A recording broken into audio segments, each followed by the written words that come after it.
What is the likelihood of an actual attack with all this combat power the U.S. has had in the region now for many weeks? I'd give it a 60% chance that we'll try to bomb something. It'll be ineffective. We'll kill some Venezuelans, and we'll make a show of force, and then declare victory. We do not have enough troops in the entire U.S. military, including reserve, right now to do anything in Venezuela of any consequence other than getting U.S. soldiers killed and killing some Venezuelan civilians. The average American just does not understand how big, as I mentioned earlier, that Venezuela is 3 times the size of Vietnam. And in Vietnam, we had more than 500,000 soldiers on the ground there, and still failed to defeat the North Vietnamese. And I don't want to hear from these guys, "Oh, we just weren't trying," or we were betrayed by our politicians. Oh, nonsense. We lost. We got need to get used to it. So we haven't. We got like 18,000 now to go into Venezuela. I can't imagine that there's anybody at the Pentagon or the Department of War stupid enough to go along with an order to deploy U.S. ground forces. This is the hard truth. People don't want to hear a show of force is not a strategy. And if Vietnam taught us anything, it's that geography and reality beat arrogance every time. 18,000 troops in a country the size of Venezuela. That's not a plan. That's wishful thinking. Now, are there some special operations forces running around trying to create mayhem? Yeah, probably. But again, they're not decisive. It wasn't the special operations executive of the Brits in World War II that won World War II. It was guys named Zhukov, in Russia, that entered Berlin and destroyed and defeated the German army. It was ground troops, massive troops, and that's always accompanied by losses. So UK, think what the United States has been trying to do is to provoke a reaction from Maduro, and so far he's not taken the bait. And I saw this before, Danny, back in 1988, when we were trying to provoke Manuel Noriega into doing something so that we could then justify invading Panama. And that effort started a year before. I think our invasion underwent, and started in December of '88. This is the part most people forget. Special ops can create noise, but they don't win wars. History is clear. It's mass, not theatrics, that decides outcomes. And Larry's point about provocation is important. Washington has a long pattern of trying to bait leaders into overreacting just to justify intervention. Maduro isn't taking the bait, just like Nora resisted at first. Different decade, same playbook. But it was in my branch, Central America branch, and the analyst who had the account, Alyssa, she was constantly meeting with the folks on the director of operations, and she was being apprised of actions we were taking, what we were trying to do in order to provoke Noriega. Nora didn't take the bait, and so, and speaking of taking the bait, that headline Gary's showing right there, to me, this was an attempt to to get Maduro to take the bait. We had 2 military fighter jets for 40 minutes flying through the airspace of Venezuela. Not in the ATIS, not near it, not in their territorial or off their territorial waters, but actually in their airspace for 40 minutes. Yeah, which of course, if that ever happened to us, we would be going crazy and we'd be shooting them down, etc. We'd be especially if it was like a Chinese or Russian, it'd be going. We'd be losing our minds. But yet, here we are, without even a second thought, and no one even bats an eyelash that I've seen about us sending our fighter aircraft, into their airspace of another sovereign country with no justification at all. That by itself is a problem. But I almost wonder, and you can give me your view, I almost wonder if we weren't hoping that they would have been attacked. Oh yeah, no, absolutely. Hey, this is a play. We've run this playbook many times. This is the hypocrisy no one wants to confront. If Chinese or Russian jets spent 40 minutes inside U.S. airspace, Washington would treat it like an act of war. But when we do it to a smaller nation, it's dismissed as routine. And Larry's right. This isn't a mistake or a navigation error. It's a bait operation, a rehearsed play from an old playbook. Push until the other side reacts. Then use their reaction as the justification you wanted all along. Yeah, we're like that bully in the bar, and he'll give you up. He'll keep finger poking you until you throw a punch and then say, "Hey, I wasn't doing anything. He hit me." That's what we're doing. It's an old tactic. But Maduro, I think, he's talking to the Russians. He's talking to the Chinese. He's talking to the Iranians. He's trying to talk to other, neighbors like the president of Colombia. I suspect he's talking to Lula and Brazil as well. He's not gonna take the bait, and instead, they're making quiet preparations. If we're foolish enough to put troops in there on the ground, we'll have more people killed in Venezuela than we had killed in Iraq. The bully analogy is dead on. Washington keeps poking, hoping Caracas swings first. But Maduro isn't biting. He's building alliances and preparing quietly. And Larry's warning is clear. If the U.S. sends troops, Venezuela won't be another quick mission. It could be deadlier than Iraq. We started deploying our troops and these naval, fleets into the Venezuela AO in August. So, let's just do the math.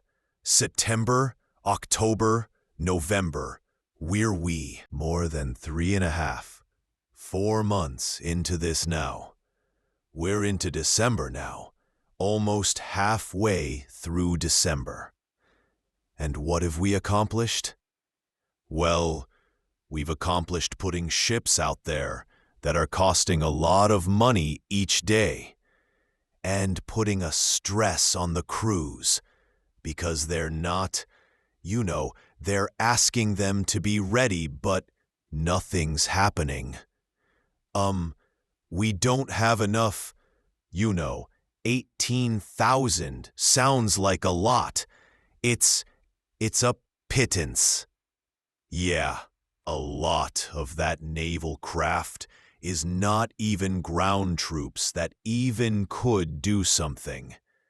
So it's a really small number of actual deployable ground troops, right? And there's the ability of of Venezuelan military and paramilitaries to carry out ambushes on any U.S. forces that get on the ground. And it's not like Iraq, where at least in Iraq you could see for miles in some direction. It was tough to hide, you know. Yes, I can verify that. Yeah, not Venezuela. Venezuela's got a lot of jungle, which you can verify because, in that area, you know the territory. Been there, done it, got the t-shirt. And I've been to Caracas. I've been to Barquisimeto. I've been down south in Venezuela. This is the uncomfortable truth. 4 months of deployments, fleets burning money by the day, crews on constant alert, and nothing to show for it. 18,000 troops. Sounds impressive, but it's a tiny, mostly non-combat force. And unlike Iraq's open desert, Venezuela's terrain is jungle, perfect for ambushes. Any ground operation would be a nightmare from day one. You say that there's an issue between the internal dynamics, between the command relationships of the various forces, and can you tell us a little bit about that and how that might impact what's going on? Yeah, so within the U.S. military, there's a concept called the supported commander and the supporting commander. So the way the U.S. has the world divided up into regions, this particular region falls under the command of Southcom Southern Command. Southern Command is now headquartered in Miami, Florida. It used to be headquartered at Corey Heights in Panama. Well, we're out of Panama now, so we're operating out of Miami. And in theory, the commander of Southern Command is the one who should be directing all the operations. And then JCAC, which falls, Joint Special Operations Command, which falls under Special Operations Command, SOCOM. So got to learn, if you're going to play a military analyst, got to learn all the acronyms. SOCOM jocks under it. JCAC is the one that has, the tip of the spear, the Tier 1 units. Delta Force, SEAL Team 6, Task Force 160, the helicopter guys. Then you get to the Tier 2 elements, like Rangers, 75th Rangers. So in this CA, so normally you would have Southern Command in charge dealing directly with the Pentagon, and then JCAC supporting Southern Command. So the Southern Command General would orders through, what JC would do and not do. Instead, what we have JSOW or SOCOM is sitting on top with the JAC commander. Bradley, I'm not sure who the current commander is at JSOK, but it's a 2-star general. And so JCO's calling the shots. It's Southern Command that has to provide the support, to JC. This is a classic command and control problem. The region legally belongs to Southern Command, but SOCOM and its special mission units are the ones calling the shots.